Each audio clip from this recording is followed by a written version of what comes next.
नीति आयोग की बैठक में ममता बनर्जी का माइक ऑफ होते ही इस मामले में सियासत ऑन हो गई।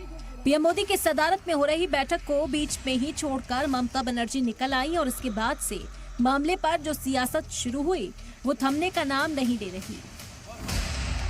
ममता और इत्तेहाद में शामिल पार्टियों ने मरकजी सरकार पर ऑपोजिशन की आवाज दबाने का एक बार फिर इल्जाम लगा दिया है, तो वहीं एनडीए में शामिल पार्टियों ने भी इत्तेहाद के दावों को झूठा और बेबुनियाद करार दिया। कहते हैं सियासत में मुद्दों की कमी नहीं, हुकूमत हो या ऑपोजिशन, जिसके हाथ जो मौका लगा उसी पर सियासत तेज हो जाती है। इस बार मुद्दा माइक का है, मुद्दा माइक पर अपनी बात रखने का है, मुद्दा माइक ऑफ होने का है। ममता बनर्जी ने जहां इसे अपनी तौहीन बताया तो उनकी पार्टी के इत्तेहादी पार्टियों ने भी इस मामले में ममता बनर्जी की आवाज में आवाज मिलाकर बात की। यही ना डिस्क्रिमिनेशन है। आप किसी भी जो आपके संघीय ढांचे में सभी राज्यों का समान सम्मान है, लेकिन आप किसी खास राज्य के खास मुख्यमंत्री से बातें करते हैं, उनसे कंसल्टेशन करते हैं, उनकी बातों को सुनते हैं। और ममता दीदी चूंकि बड़ा नीतिगत सवाल उठा रही थी तो आप अचानक उनका माइक बंद कर दिया, तो किसी को बुलाकर इस प्रकार का आप बेइज्जत करेंगे तो कौन वहां पर रहेगा। कांग्रेस भी इस मुद्दे पर पीछे नहीं रही। ममता के बहाने मरकज को घेरते हुए कांग्रेस लीडरान ने भी ऑपोजिशन के बोलने की आजादी को खत्म करने का इल्जाम लगा दिया। माइक बंद का आरोप लगाया ममता बनर्जी ने नीति आयोग की बैठक। तो ये गलत बात है कि इस तरह से मुख्यमंत्रियों के माइक बंद कर दिया जाए, मुख्यमंत्रियों की बात न सुनी जाए।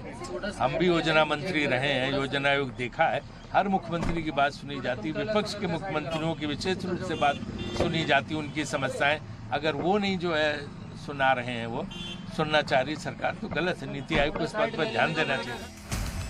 कांग्रेस भले ही इस मुद्दे पर एनडीए सरकार को घेर रही हो, लेकिन उन्हीं के पार्टी लीडरान के बयान इससे अलग सुनाई पड़े।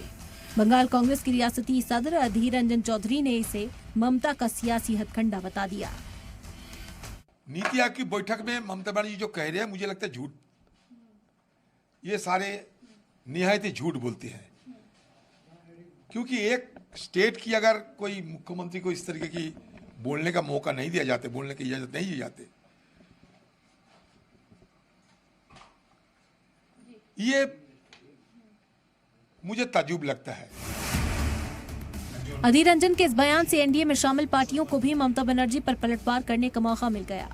जेडीयू ने अधीर रंजन के बयान की हिमायत करते हुए ममता से सवाल पूछा कि क्या ममता इंडिया इत्तेहाद से दूरी बनाने की तैयारी में है।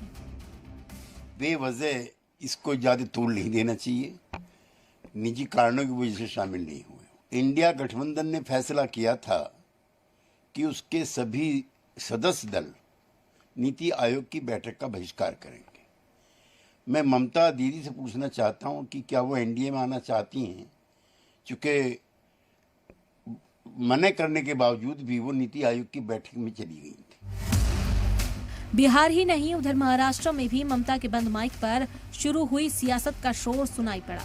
सीएम एकनाथ शिंदे ने इसे एनडीए सरकार के खिलाफ एक सियासी हथकंडा बताया।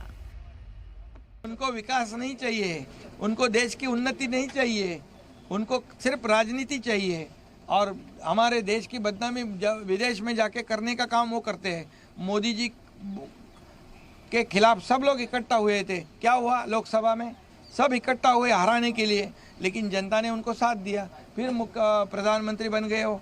और इसलिए 10 साल में जो काम किया है उससे ज़्यादा अभी 5 साल में वो करेंगे। मामले पर बीजेपी ने भी ममता बनर्जी के दावों को झूठा करार दिया और इसे पहले से बनाई गई सियासी हिकमत अमली का हिस्सा बताया।